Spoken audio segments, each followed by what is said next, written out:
Prenez mon joug, venez à moi, vous tous qui peinez sous le poids du fardeau, et moi je vous donnerai le repos. Prenez sur vous mon joug et mettez-vous à mon école, car je suis doux et humble de cœur, et vous trouverez le repos de vos âmes.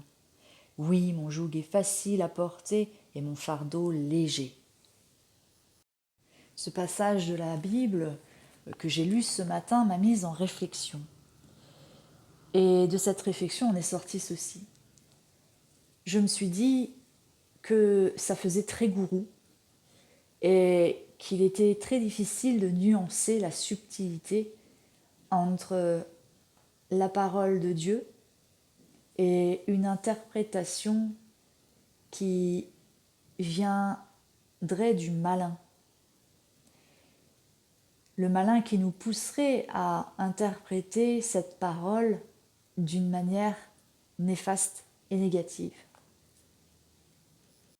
Ensuite, pour faire ce podcast, j'ai cherché justement des images, je me suis aperçue qu'il existait une multitude, comme vous pouvez le constater par les images qui défilent, de versions de ce passage.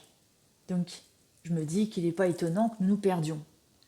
Parce que nous passons de ce que je viens de vous lire à « Prenez mon joug sur vous et recevez mes instructions, car je suis doux et humble de cœur, et vous trouverez du repos pour vos âmes. » Nous passons ensuite à « Venez à moi, vous tous qui êtes fatigués et chargés, et je vous donnerai du repos. » Pour en final en arriver à « Oui, mon joug est facile à porter et mon fardeau léger. » Ici, je comprends bien que peut-être que tout ceci a été fait dans une volonté de simplifier les choses afin que cela parle au plus grand nombre. Mais n'est-ce pas dénaturer le message de base ? Ici, je pose la question qui donne matière à réflexion et c'est ce qui me nourrit, moi, au quotidien, de me poser des questions, d'oser remettre en question certaines choses pour éviter tout endoctrinement. Maintenant, lorsque je me mets en réflexion face à moi-même, avec moi-même, va en découler une interprétation qui va parler de mon propre vécu. C'est pourquoi, quand j'ai lu ce passage ce matin, je me suis dit « Ah mais ça fait très gourou !» Ce passage-là, franchement, il fait très gourou, quoi. Parce qu'il ordonne. Et c'est de là que j'ai commencé à me dire « Putain, le discernement est difficile. » Discerner à savoir le bon du mauvais. J'ai été dans l'ésotérisme une multitude d'années et lorsque je canalisais ce que je pensais être Dieu, parfois être archange ou être Jésus, m'ordonnait, me donnait des ordres. D'ailleurs, je l'ai expliqué dans plusieurs vidéos, je crois, je ne sais plus. Mais ça passait par des ordres.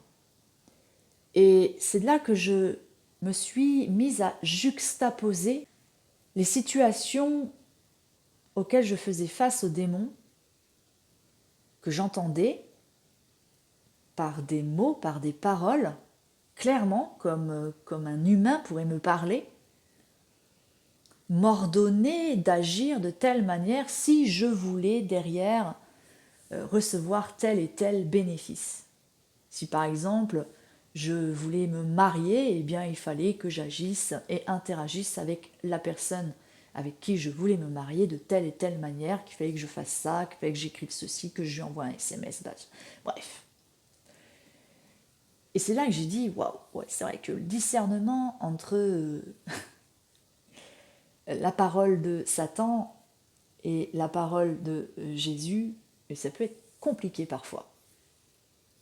Et je me suis même dit, putain, c'est très subtil, c'est tellement subtil qu'il n'est pas étonnant que nous soyons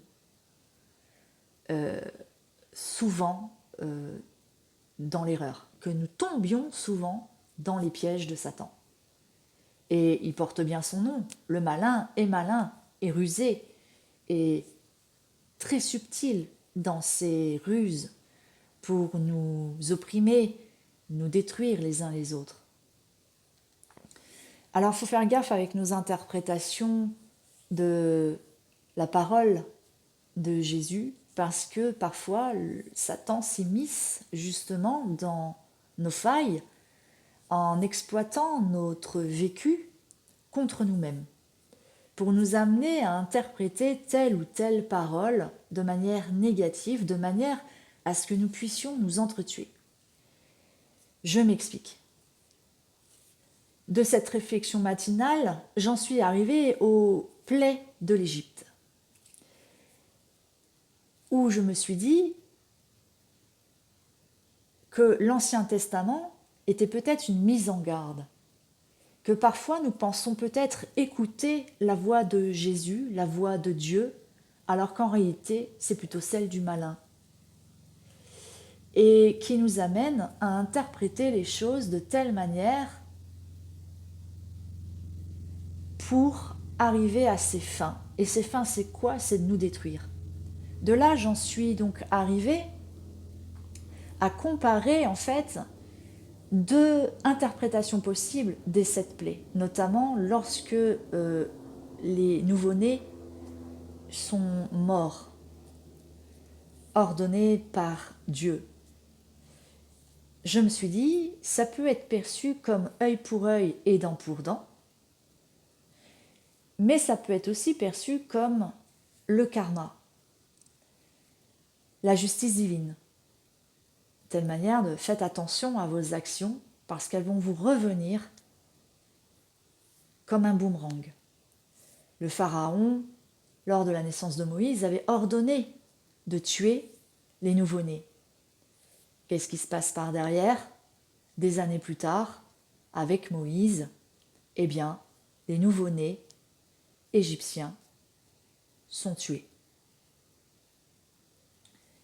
Quand nous l'interprétons de manière œil pour œil et dent pour dent, eh bien c'est là où les hommes vont se traiter en ennemis pour s'entretuer. Discerner le bien du mal, ça a l'air simple, mais ça ne l'est pas. Dans le cas où, par exemple, on attaque des assaillants qui ont enlevé ou violé des femmes, lorsque un policier tue un psychopathe avant qu'il ne tue à nouveau sa prochaine victime. Tout ça, ce sont des visions qui peuvent paraître nobles. Et effectivement, ça l'est. Mais si derrière tout ça, ça a demandé à ce que l'homme en arrive à tuer un de ses semblables, est-ce vraiment bien? Est-ce vraiment en lien à cette parole qui nous a été transmise, qui est « tu ne tueras point ». Tu aimeras ton prochain comme je vous ai aimé. Est-ce que aussi c'est en lien à la parole de Jésus sur l'ennemi, où tu tends ta joue, où tu donnes ton manteau, plutôt que de faire le procès? Qui sommes-nous pour juger les actions des uns des autres? Me revient à l'esprit du coup la parabole sur le semeur. Cette parabole qui m'a tant libérée de mon fardeau, des préjugés, des jugements qui faisaient que je faisais le procès des autres sans voir qu'en fait ce que je montrais du doigt, ça parlait aussi de moi. Et c'est alors qu'après je comprends qu'en fait seul Dieu peut faire justice.